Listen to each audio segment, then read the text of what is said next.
The moment my son threw my suitcase onto the front porch, I knew 12 years of silence were about to become the best investment I ever made. I stood there in my good Sunday dress, watching my own flesh and blood lock me out like yesterday's garbage. Little did they know, yesterday's garbage was about to become worth $8 million. If you're watching this, subscribe and let me know where you're watching from. Let me tell you how a 60-year-old woman went from homeless to homeowner of the most expensive mansion in Millbrook Heights. Because, honey, revenge isn't a dish best served cold. It's best served with a side of pure, unadulterated success. My name is Margaret Williams, but everyone calls me Maggie. At 72, I've learned that the only thing better than proving people wrong is making them regret ever doubting you in the first place. And boy, did my son James and his wife Jessica give me plenty to prove. It was October 15th, 2012, when my world fell apart. I'd been living with James and Jessica for 3 months after my husband died, helping with their 2 young children while I figured out my next steps. The life insurance money wasn't much, and I thought family was supposed to help each other through tough times. "Mom, we need to talk," James said that morning, his voice cold in a way I'd never heard before. Jessica stood behind him, arms crossed, wearing that smug expression I'd grown to hate. At 33, she had the kind of sharp beauty that cut people when they got too close. "What's wrong, honey?" I asked, setting down my coffee cup on their granite countertop. The countertop I'd helped them afford with my Social Security checks for the past year. "This arrangement isn't working anymore," Jessica announced, stepping forward like she owned the conversation. Which, apparently, she did. "You're too set in your ways. Maggie, the children are confused about who's in charge." I looked at James, waiting for him to defend me, to remember that I was his mother who had raised him alone after his father left when he was 8. Instead, he avoided my eyes like I was a stranger asking for spare change. "Where am I supposed to go?" I asked, my voice smaller than I intended. "That's not our problem anymore," Jessica replied, with a shrug that would haunt me for years. "You're a grown woman. Figure it out." 20 minutes later, my entire life fit into 2 suitcases and a cardboard box. 60 years of memories, photographs, and keepsakes reduced to what I could carry. "The rest would go to Goodwill," Jessica informed me cheerfully, as if she was doing me a favor. "Don't make this harder than it needs to be," James mumbled as he set my bags on the porch. For a split second, I saw a flicker of the little boy who used to cry when I left for work. Then Jessica appeared beside him, and his face went blank again. The taxi arrived as the first drops of rain began to fall. I climbed in without looking back, not because I was strong, but because I was broken. As we drove away, I caught a glimpse of Jessica in their window, already redecorating what had been my temporary bedroom. I had $847 in my purse. No job, and nowhere to live. What I didn't have was the slightest idea that this humiliation would become the fuel for the greatest comeback story of my life. The Sunset Motel on Route 9 became my home for the next 6 weeks, and let me tell you, it was exactly as glamorous as it sounds. $43 a night for a room that smelled like industrial cleaner and broken dreams, but it had a roof and a door that locked. After being thrown away like trash, even that felt like a luxury. The elderly desk clerk, Mr. Patterson, took pity on me after the first week.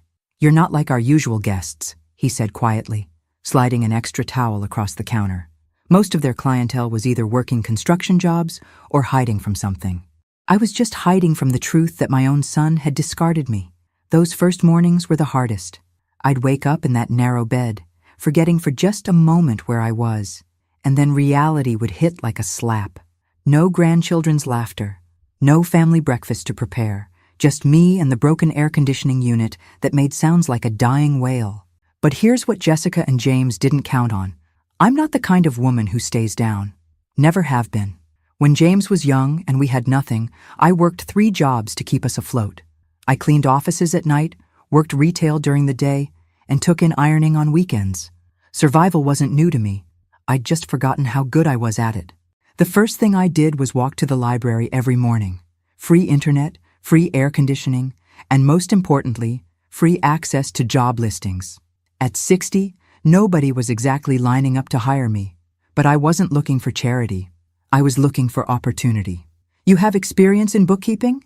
Asked Sarah Mitchell, the owner of Mitchell's Garden Center, during my 4th interview that week.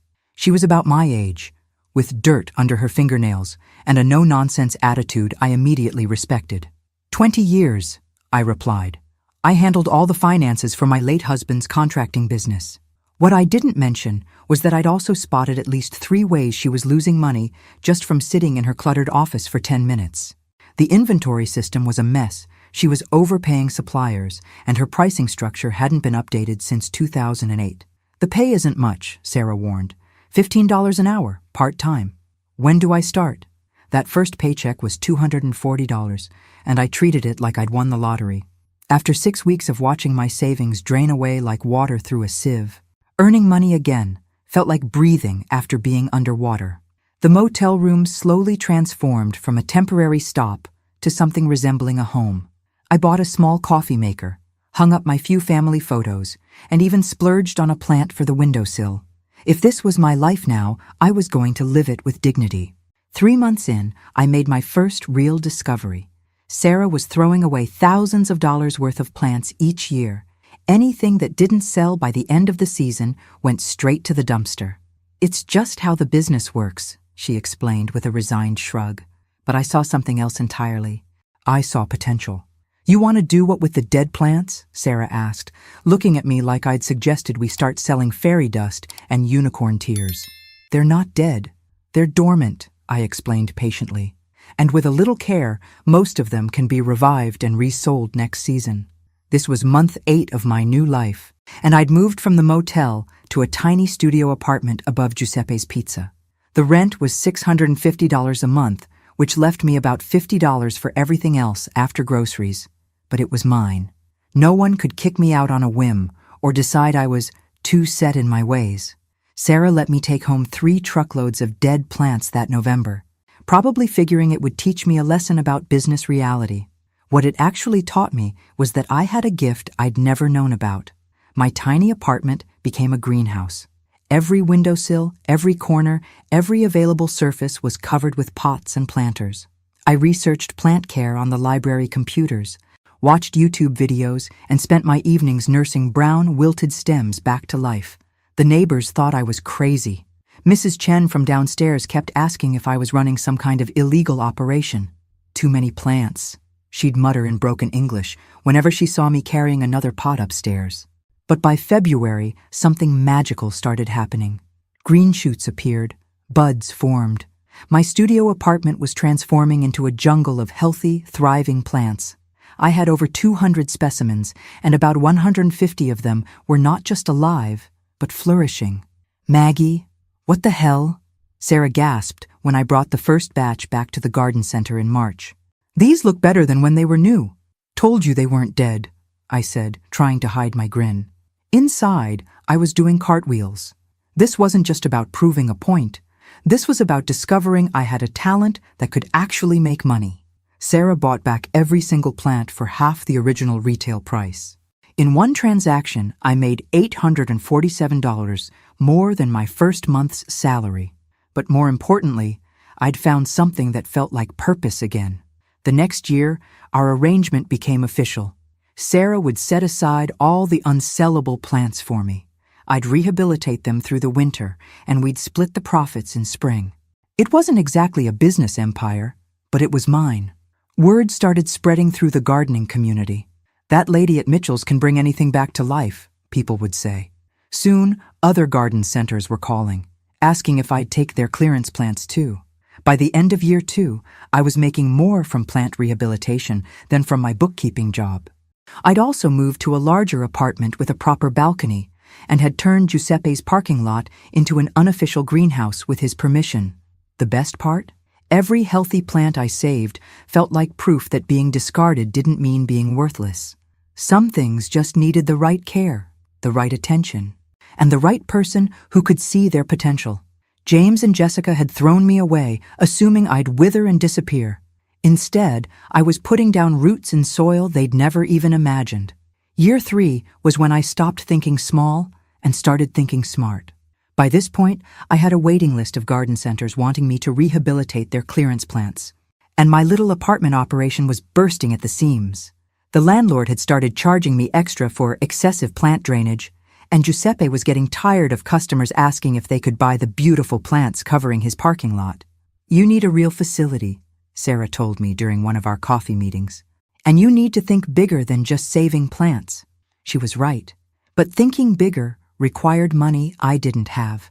My savings account had grown to about $15,000, which felt like a fortune after starting with nothing, but it wasn't enough for commercial space. That's when I met Eleanor Rodriguez at the Small Business Development Center. Eleanor was one of those sharp, efficient women who could spot potential from a mile away and wasn't afraid to push people toward it. "You're not in the plant rehabilitation business," she told me after reviewing my numbers. "You're in the business of turning waste into profit. That's a completely different conversation." Eleanor helped me see what I'd been too close to notice. I wasn't just saving plants, I was solving a major industry problem. Garden centers nationwide were literally throwing away millions of dollars in inventory every year because they didn't know how to handle end-of-season clearance effectively. "What if you franchise the process?" Eleanor suggested. "Teach other people to do what you do, take a percentage of their profits, and scale the operation nationwide." The idea was terrifying and thrilling all at once. Me, a 63-year-old woman who'd been homeless 3 years earlier, running a national business? But the numbers Eleanor showed me were impossible to ignore. We spent 6 months developing a business plan. I would start with a proper facility in Millbrook, perfect the rehabilitation process, document everything, and then begin licensing the method to other operators across the country. The SBA loan application was 47 pages long, and I nearly gave up 3 times trying to fill it out. But Eleanor pushed me through every section, helping me articulate why this wasn't just some crazy plant lady's hobby. It was a legitimate solution to a real problem. "Mrs. Williams," the loan officer said during my final interview, "your financial projections seem optimistic." "Sir," I replied, leaning forward with the confidence of someone who'd proven people wrong before. 3 years ago, I was living in a motel room with less than $1,000 to my name. Last year, I turned $50,000 worth of dead plants into $200,000 in revenue. I'd say my track record speaks for itself. The $150,000 loan approval came through on a Tuesday in March. I signed the papers in Eleanor's office, my hands shaking slightly as I realized I was now responsible for more money than I'd ever imagined. Within 6 months, I'd leased a 5,000-square-foot warehouse on the outskirts of town, hired 2 part-time employees, and established contracts with 15 garden centers across 3 states. Phoenix Plant Recovery, because everything deserves a second chance, was officially born. The irony wasn't lost on me. My son had thrown me away, assuming I was worthless. Now I was building a business empire based on proving that nothing is ever truly worthless if you know how to see its potential. By year 5, Phoenix Plant Recovery had grown beyond anything I'd imagined possible. We were operating in 12 states, had 47 licensed operators, and I'd just signed a consulting contract with Home Depot's regional headquarters. The scared, broken woman who'd been thrown out with the trash was now being flown to corporate meetings in Atlanta. "Mrs. Williams, your success story is exactly what our industry needs to hear," said David Chen, Home Depot's sustainability director, as we toured their flagship store. "Turning waste into profit while helping the environment? That's the future of retail." I smiled politely, still getting used to being treated like an expert instead of an inconvenience. The transformation hadn't been easy. There had been plenty of 18-hour days, failed experiments, and moments when I wondered if I was in over my head. But every challenge had taught me something new about business, about myself, and about what I was truly capable of. My personal life had stabilized too. I'd moved into a nice 2-bedroom apartment in Millbrook's historic district, complete with a garden where I could test new rehabilitation techniques. I'd made friends, real friends, not people who tolerated me out of obligation. My weekly book club with Eleanor and 3 other women had become the highlight of my social calendar. The financial success was staggering, even to me. Phoenix Plant Recovery was generating over $2 million in annual revenue, and my personal net worth had crossed the 7-figure mark. I kept detailed spreadsheets, not because I was obsessed with money, but because the numbers represented something more important: independence. "Have you thought about expanding internationally?" asked Marcus Thompson, my business attorney, during our quarterly review. We've been getting inquiries from Canada and the UK. One step at a time, I replied, though the idea was tempting. I want to make sure we're doing this right before we get too ambitious. The truth was, I was already thinking about the next phase. The plant rehabilitation business had taught me that there were profitable opportunities hiding in plain sight all around us, if you knew how to look for them. I'd started investing in other small businesses, applying the same principle of finding undervalued potential and helping it grow. But the real satisfaction came from the personal victories. Like the day I hired Tommy Martinez, a 19-year-old who'd been written off by everyone else, but had an incredible intuition for plant care. Or when Sarah Mitchell, who'd taken that first chance on me, sold her garden center and became one of my licensed operators in Florida. You've changed my whole perspective on what's possible, Sarah told me during her retirement party. Watching you build this from nothing, it's inspired half the women in this town to take risks they never would have considered. I'd started keeping a journal of lessons learned, partly for potential future employees, but mostly for myself. The biggest lesson? Never let anyone else define your worth. James and Jessica had decided I was useless, a burden they couldn't afford to carry. They'd thrown me away without a second thought. What they didn't know was that they'd just given me the motivation to become everything they'd never imagined I could be. Every contract signed, every new location opened, every success story was proof that their judgment had been spectacularly wrong. And honestly, I was just getting started. The house hunting began as a practical decision and ended as an act of pure, beautiful revenge. After 5 years of apartment living, I needed more space for my expanding business ventures and investment portfolio.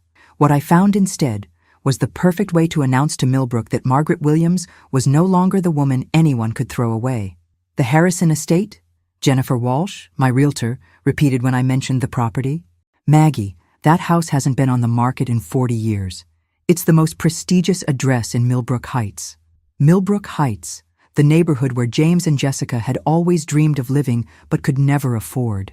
The neighborhood they'd drive through on Sunday afternoons, fantasizing about someday while living in their modest colonial with the mortgage they'd kicked me out to afford.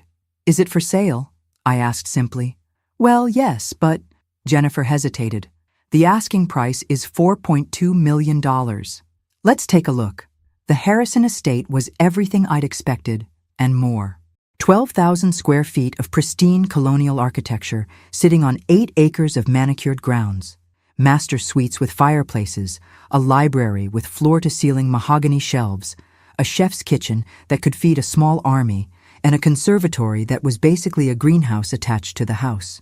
But what really sold me was the view from the master bedroom window. You could see the entire town of Millbrook spread out below, including the modest neighborhood where James and Jessica lived. Every morning, I could wake up and literally look down on the people who'd looked down on me. The sellers are motivated, Jennifer explained as we toured the wine cellar. They've already moved to Florida and want a quick close. Cash offer, I said without hesitation. $3.8 million, close in 2 weeks. Jennifer nearly dropped her briefcase. Maggie, are you sure? That's a huge commitment. I was more than sure. Phoenix Plant Recovery was throwing off enough profit to cover the mortgage payments easily. And my investment portfolio had grown to the point where I could afford the down payment without touching my business accounts. But more than that, I could afford it because I'd earned every penny through my own intelligence, determination, and hard work. The sellers accepted my offer within 6 hours. 2 weeks later, I stood in the grand foyer of my new home, holding the keys and trying not to laugh out loud at the absurdity of it all. 6 years earlier, I'd been sleeping in a motel room with less than $1,000 to my name. Now I owned the most expensive house in the county. The moving truck arrived the next morning, though honestly, my furniture from the apartment looked ridiculous in rooms this size. I'd need to do some serious shopping, but that was a problem I was happy to have. I spent my first evening on the massive back deck, watching the sunset paint the sky pink and gold over my 8 acres of property. The silence was profound. No traffic noise, no neighbors arguing, just peace and space and the profound satisfaction of a goal achieved. My phone buzzed with a text from Eleanor. Saw the real estate transfer in the paper, you magnificent woman. Champagne celebration this weekend? I smiled, typing back. Bring the good stuff. We're toasting to new beginnings. What I didn't type, but was thinking, was that some beginnings require endings. And I had a feeling that the ending to my relationship with James and Jessica was about to become very, very interesting. Tomorrow I'd start the process of furnishing my new life. Tonight, I'd simply enjoy the view from the top. The doorbell rang at 9:17 a.m. on a Saturday, exactly 24 hours after the real estate transfer hit the local paper. I was in my new kitchen, still figuring out which cabinet held the coffee mugs, when I heard that familiar two-tone chime echoing through my marble foyer. Through the security monitor, because yes, my house came with a security system that would make Fort Knox jealous, I saw them standing on my front porch like door-to-door salespeople. James looked older, grayer around the temples, wearing khakis and a polo shirt that screamed, "Weekend Dad trying too hard." Jessica stood beside him in designer jeans and a blazer that probably cost more than my first month's rent at Giuseppe's. Behind them were two teenagers I barely recognized. Emma, now 16, had inherited her mother's sharp features, but thankfully not her cruel eyes. Tony, 14, looked like a taller version of James at that age, back when he used to build fort blankets and bring me dandelions from the yard. I took my time walking to the front door, my bare feet silent on the heated marble floors. 6 years of silence, and they show up the day after they discover I'm rich. The timing was so perfectly predictable it was almost funny. "Well, well," I said, opening the door but not the screen. "James, Jessica, children I barely know." I let my gaze travel over them slowly, noting Jessica's carefully applied makeup and James's nervous fidgeting. "To what do I owe this unexpected pleasure?" "Mom," James's voice cracked slightly. We read about the house in the paper. We wanted to congratulate you." "How thoughtful." I didn't invite them in. "Congratulations delivered." "Anything else?" Jessica stepped forward with that bright, fake smile I remembered so well. "Maggie, we know things ended badly between us. We've had time to reflect, and we realize we handled everything wrong 6 years ago." "Handled everything wrong," I repeated slowly. "Is that what we're calling it?" Emma shifted uncomfortably behind her parents. "Grandma Maggie, I barely remember you, but Mom and Dad said you used to make amazing chocolate chip cookies." The girl's innocent comment hit harder than her parents' practiced apologies. She was right. She barely remembered me because they'd stolen 6 years of her childhood from both of us.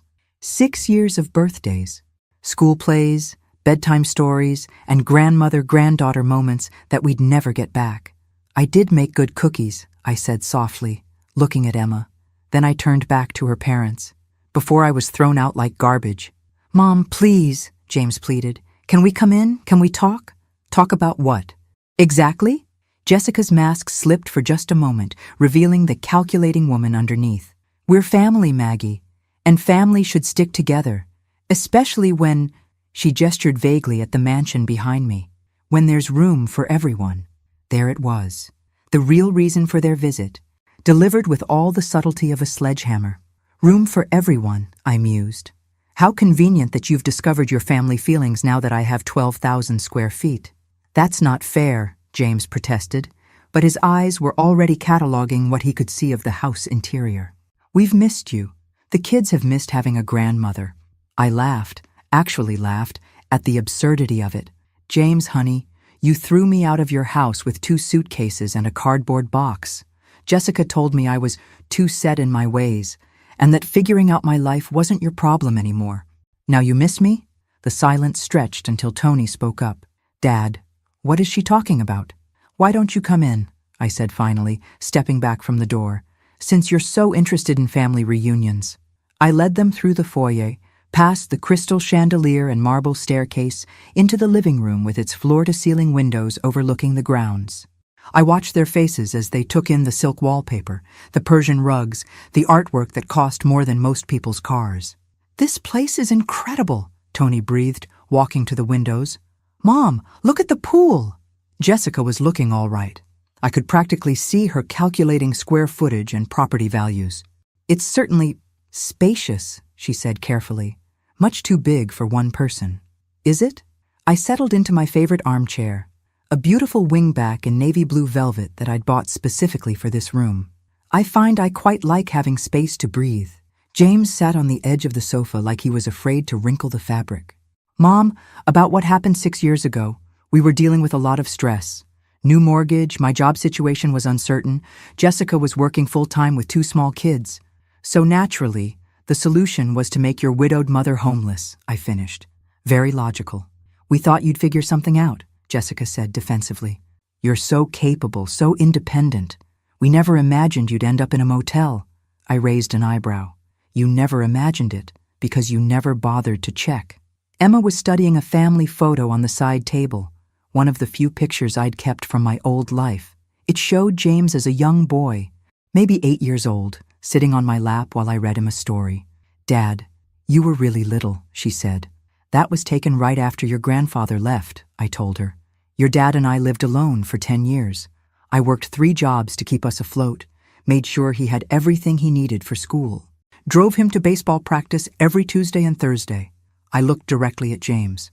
I thought that meant something. It did mean something, James said quietly. It means everything.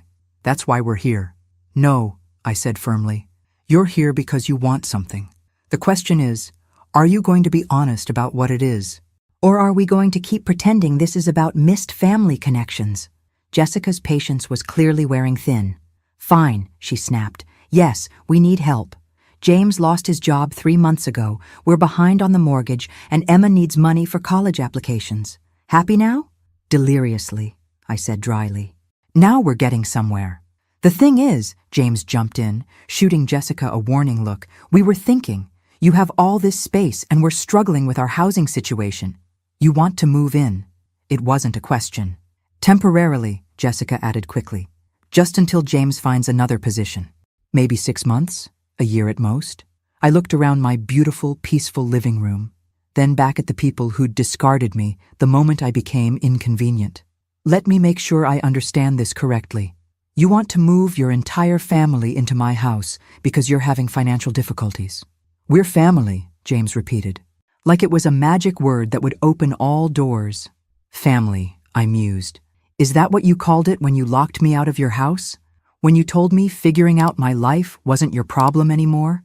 The silence that followed was broken only by the ticking of the antique clock on the mantelpiece.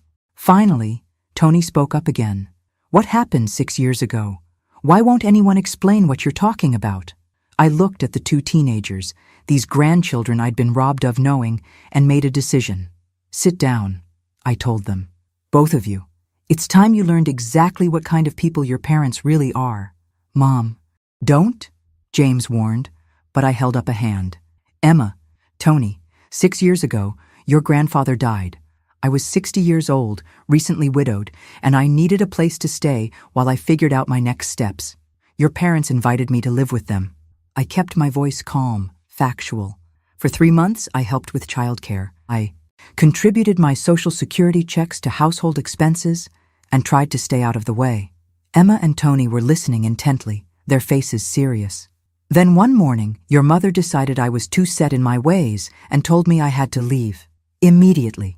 Your father packed my belongings into 2 suitcases and put me on the front porch. I had $847 and nowhere to go. That's not how it happened, Jessica protested. You were interfering with our parenting decisions, undermining our authority with the children. I made them breakfast, I said simply, and I suggested they say please and thank you. Apparently, that qualified as undermining authority. Tony looked confused. But where did you go? What did you do? I lived in a motel for 6 weeks, then a studio apartment above a pizza place. I worked part-time at a garden center for $15 an hour. I smiled at the memory. Best thing that ever happened to me, actually. How is being homeless the best thing that ever happened to you? Emma asked. Because it taught me that I didn't need anyone to take care of me. I could take care of myself just fine. I gestured around the room. Better than fine, as it turns out. Jessica was getting agitated. This is ancient history, Maggie. We're trying to move forward, to rebuild our relationship. No, I interrupted. You're trying to rebuild your bank account. There's a difference. I pulled out my phone and showed them a text message I'd received earlier that morning. This is from Nancy Martinez, a friend of mine who works at the unemployment office. She mentioned seeing a familiar name cross her desk recently. I looked directly at James. You didn't lose your job 3 months ago. You were fired 6 months ago for falsifying expense reports. James's face went white. How did you— I know things, James. I know Jessica opened 3 new credit cards last year and maxed them out on designer clothes and spa treatments. I know you refinanced your house twice to pay for that vacation to Italy. I know you're not just behind on your mortgage, you're facing foreclosure next month. The silence in the room was deafening. I also know, I continued, that you drove by my motel every single day for 6 months after you threw me out. You knew exactly where I was living and exactly how much I was struggling. And you never once stopped to check if I was okay. Emma's eyes filled with tears. Dad? Is that true? James couldn't look at his daughter. Jessica, however, had switched to full attack mode. Fine, so we made mistakes. So did you. You could have asked for help instead of disappearing for 6 years. I laughed. Asked for help from the people who told me figuring out my life wasn't their problem? From the daughter-in-law who called me a burden? We were young. We were stressed. You were cruel, I said quietly. And now you want me to pretend it never happened because you need something from me. Tony suddenly stood up. His face flushed with anger. This is messed up, he said, his voice cracking. Dad, you told us Grandma Maggie moved to Florida to be near her sister. You said she didn't want to see us anymore. We never said that exactly, James started. Yes, you did. Emma jumped up too, her voice rising. You said she chose her new life over being part of our family. You made us think she abandoned us. I felt a surge of vindication mixed with sadness. These children had been lied to for 6 years, robbed of their grandmother because their parents were too proud to admit what they'd done. There's something else you should know, I said softly. About 6 months after I moved out, your father came to see me. Jessica's head snapped toward James. What? You didn't tell her? I asked James, genuinely surprised. How interesting. James was sweating now, his polo shirt sticking to his back. Mom, please. He showed up at my apartment on a Tuesday evening, I continued, watching Jessica's face carefully. He'd been drinking, and he was crying. He said he missed me, that he'd made a terrible mistake, that he wanted me to come home. You're lying, Jessica said, but her voice was uncertain. I pulled out my phone again and scrolled to an old photo. I took a picture of the letter he wrote me that night. Would you like me to read it out loud? The letter was 3 pages long, handwritten on legal pad paper. In it, James apologized profusely for letting Jessica convince him to throw me out. He admitted that he missed me desperately, that the house felt empty without me, that he realized he'd chosen his wife's convenience over his mother's well-being. But the most damning part was the last paragraph, where he begged me not to tell Jessica about his visit because she's already threatened to leave me if I try to bring you back. He chose you, I told Jessica calmly. He chose keeping you happy over doing the right thing by his mother. And for 6 years, he's been lying to all of you about it. Jessica turned to James, her face a mask of fury. You went behind my back? You wrote her a letter? I was drunk, James mumbled. I wasn't thinking clearly. No, I said. You were thinking clearly for the first time in months. That's what scared you. Emma was crying openly now. 6 years, she whispered. We missed 6 years with you. Because of their lies. But here's the thing, I said, standing up and smoothing down my silk blouse. I'm not the same woman who got thrown out 6 years ago. That woman was broken, dependent, willing to accept crumbs of affection from people who saw her as a burden. I walked to the window, looking out at my perfectly manicured grounds. This woman owns a multi-million-dollar business. This woman has friends who respect her, employees who depend on her, and investments that generate more income in a month than your father made in a year when he had a job. I turned back to face them. This woman doesn't need anything from anyone, especially not from people who threw her away like garbage and now want to move into her house because they've mismanaged their own lives. The silence stretched until Tony spoke up, his voice small. So, you don't want a relationship with us? Even now that you know we were lied to? The question broke my heart. But I kept my expression neutral. I want a relationship with you and Emma. You're innocent victims in this situation. But your parents? I looked directly at James and Jessica. Your parents are going to have to earn their way back into my life, if they can. Jessica stood up abruptly, her mask of false sweetness finally discarded completely. This is ridiculous, she snapped. We're your family, Maggie. You can't just pick and choose which parts of us you want. Watch me, I replied calmly. Fine, Jessica continued, her voice rising. You want to play games? You want to punish us for something that happened 6 years ago? We'll just leave. Come on, James, kids. We don't need this. But Emma didn't move. Neither did Tony. They sat on my expensive sofa, looking between their parents and me with expressions of confusion and betrayal. Actually, Emma said quietly, I want to stay and talk to Grandma Maggie alone. Emma, we're leaving, Jessica commanded. No. Emma's voice was stronger now. I'm 16 years old, and I just found out you've been lying to me for 6 years about my grandmother. I want to hear her side of the story. Tony nodded. Me too. Jessica looked like she was about to explode, but James put a hand on her arm. Maybe we should give them some time, he said quietly. Don't you dare take her side, Jessica hissed at him. I'm not taking anyone's side, James replied, but he was looking at me with something that might have been regret. I'm trying to think about what's best for our children. For a moment, I saw a glimpse of the man who'd written me that letter 6 years ago, the son who'd been torn between his wife's demands and his conscience. But the moment passed quickly. Fine, Jessica said, but we're not done here, Maggie. We'll be back. No, I said firmly. You won't. Not unless you're invited. This is my house, my property, and I have an excellent security system. If you show up uninvited again, I'll have you arrested for trespassing. Jessica's face went through several shades of red. You can't keep us from our children. I'm not keeping anyone from anyone, I said, but I'm also not allowing you to use them as emotional blackmail.